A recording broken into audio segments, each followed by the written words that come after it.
Perkenalkan, nama saya Septiana Nurul Ulum dengan NPM 1910104062, Prodi S1 Akuntansi Universitas Tidar Angkatan 2019. Di sini saya akan menyampaikan materi audit sistem informasi pada chapter ke-6, yaitu pemrosesan transaksi dan ikhtisar sistem pelaporan keuangan. Nah, di bagian pertama, di sini kita akan belajar mengenai tinjauan pemrosesan transaksi. Transaksi itu apa? Transaksi keuangan didefinisikan sebagai peristiwa ekonomi yang mempengaruhi aset dan ekuitas perusahaan tercermin dalam akunnya dan diukur dalam istilah moneter. Transaksi keuangan yang paling umum adalah pertukaran ekonomi dengan pihak eksternal. Transaksi keuangan adalah peristiwa bisnis umum yang terjadi secara teratur. Jadi, kalau kita ambil satu contoh, teman-teman pastinya sudah paham terkait transaksi pada jurnal umum. Di sana, ketika kita menambahkan suatu modal berupa uang tunai, nantinya akan kita catat dalam akun kas dan juga akun modal. Nah, di sana kan ada pertambahan, ada pengaruh pada aset dan juga ekuitas perusahaan. Seperti itu. Dan juga transaksi ini kan diukur dalam istilah moneter, jadi ada nominalnya seperti itu. Nah, siklus transaksi sendiri ada 3. Yang pertama siklus pengeluaran, yang kedua siklus konversi, dan ketiga siklus pendapatan. Untuk siklus pengeluaran tadi yang sudah seperti aku contohkan di awal. Kemudian untuk siklus pendapatan sendiri adalah ketika kita ada penjualan barang seperti itu.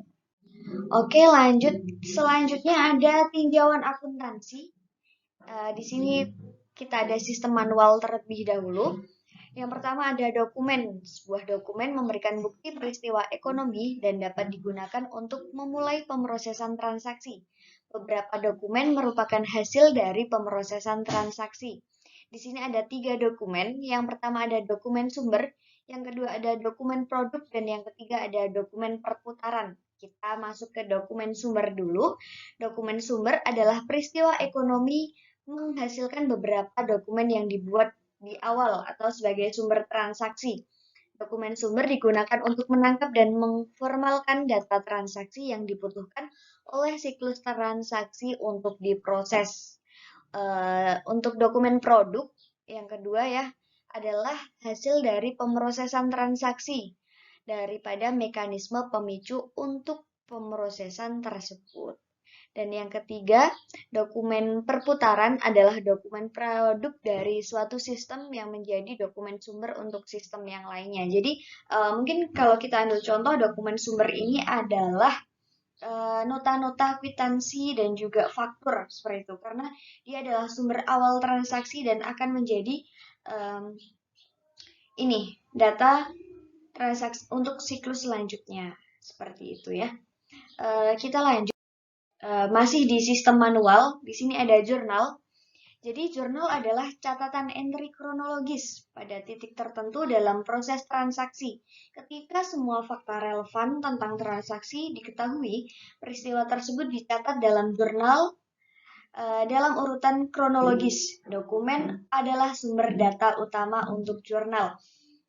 Nah, di sini kita ada penjurnalan di mana nanti dokumen yang tadi kita bahas, seperti contohnya adalah faktur, itu menjadi sumber data utama untuk kita melakukan penjurnalan seperti itu. Nah, di sini jurnal itu dibagi menjadi 2. Yang pertama ada jurnal khusus dan yang kedua ada jurnal umum. Seperti yang teman-teman ketahui, jurnal khusus ini digunakan untuk mencatat transaksi yang bervolume tinggi. Jadi ketika transaksi itu sering terjadi, maka dipakailah jurnal khusus yang sering terjadi berulang-ulang kayak gitu. Kalau misalkan transaksinya hanya mungkin dalam 1 bulan atau 1 tahun hanya dilakukan 1-2 kali, kita biasanya menggunakan jurnal umum kayak gitu. Nah, contoh dari jurnal khusus ini apa? Jurnal khusus ini contohnya ada jurnal pengeluaran kas, ada jurnal pemasukan kas, ada jurnal pembelian, dan juga ada jurnal penjualan. Dan masih ada juga jurnal untuk kas kecil. Seperti itu. Lanjut. Nah, pada sistem manual di sini juga ada buku besar. Buku besar adalah buku akun yang mencerminkan efek keuangan dari transaksi perusahaan setelah diposting dari berbagai jurnal. Ada dua tipe buku besar, yang pertama ada buku besar umum, dan yang kedua ada buku besar pembantu. Buku besar umum ini berisi informasi akun perusahaan dalam bentuk akun kontrol yang diringkas tinggi. Dan yang kedua, yang buku besar pembantu ini berisi rincian akun individual yang membentuk akun akun kontrol tertentu. Jadi di buku besar ini kan nanti ditulisnya per akun gitu ya teman-teman. Misalkan ada akun kas, terus bawahnya ada apa gitu, A, B, C, D gitu. Nah tapi nanti untuk di buku besar pembantu ini akan ada rincian yang lebih. Itu misalkan kan kita tadi buku besar pembantu ini berawal dari ini jurnal khusus kayak gitu. Di jurnal khusus kan kita khususkan untuk transaksi pembelian, misalkan kita membeli dari siapa aja sih, kita punya supplier misalkan ada 3. Nah nanti di buku besar pembantu ini kita akan ada rincian untuk ketiga supplier ini seperti itu. Next, di sini ada jejak audit. Nah, catatan akuntansi yang dijelaskan sebelumnya memberikan jejak audit untuk menelusuri transaksi dari dokumen sumber ke laporan keuangan. Auditor eksternal secara berkala mengevaluasi laporan keuangan organisasi bisnis publik atas nama pemegang saham dan pihak berkepentingan lainnya. Tanggung jawab auditor mencakup sebagian penelaahan atas akun dan transaksi yang dipilih untuk menentukan validitas, akurasi, dan kelengkapannya. Jadi, sumber-sumber tadi, dokumen sumber ini ditelusuri nih oleh auditor. Dari mulai laporan keuangannya dulu, terus nanti bisa turun ke buku besar, nanti ke jurnal, dan nanti sampai ke akarnya ke dokumen sumber. Seperti itu, untuk membuktikan validitas, akurasi, dan juga kelengkapan dari transaksi dan juga laporan keuangan perusahaan tersebut. Selanjutnya di sini tadi kita sudah membahas yang berbasis manual ya, sistem manual, dan di sini kita akan membahas mengenai sistem berbasis komputer. Nah, di sini yang pertama ada jenis file. Jejak audit dalam sistem berbasis komputer kurang dapat diamati dibandingkan dengan sistem manual tradisional, tetapi masih ada.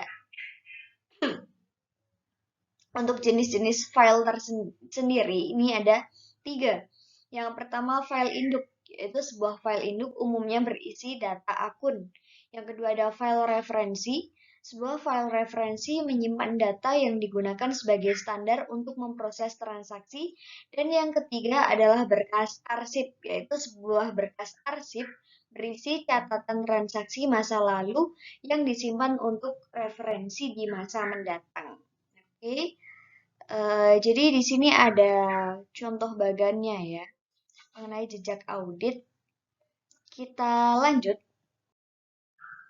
Di sini ada teknik dokumentasi, diagram alir data, dan diagram hubungan entitas. Diagram alir data, di sini jejak audit dalam sistem berbasis komputer menggunakan simbol untuk mewakili entitas, proses aliran data, dan penyimpanan data yang berkaitan dengan sistem. DFD digunakan untuk mewakili sistem pada tingkat detail yang berbeda dari yang sangat umum hingga yang sangat detail. Nah, di sini ada contoh simbol-simbolnya ya, teman-teman bisa lihat di layar. Ada aliran data diagram set simbol. Di sini ada simbol kotak dan ada bayangan di belakangnya. Itu dengan keterangan sumber input atau tujuan output data. Dan ada simbol-simbol yang lainnya juga.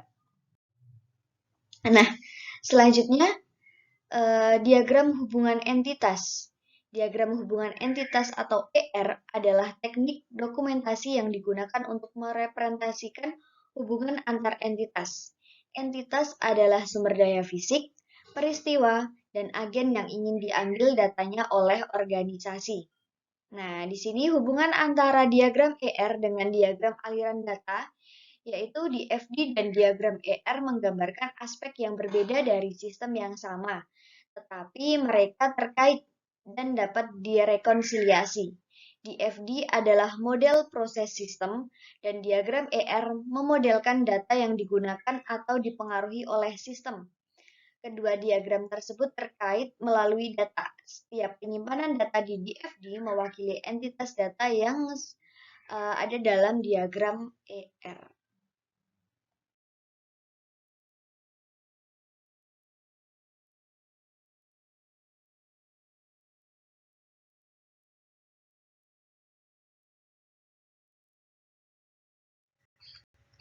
Sekian yang dapat saya sampaikan. Terima kasih atas perhatiannya. See you. Enjoy your life.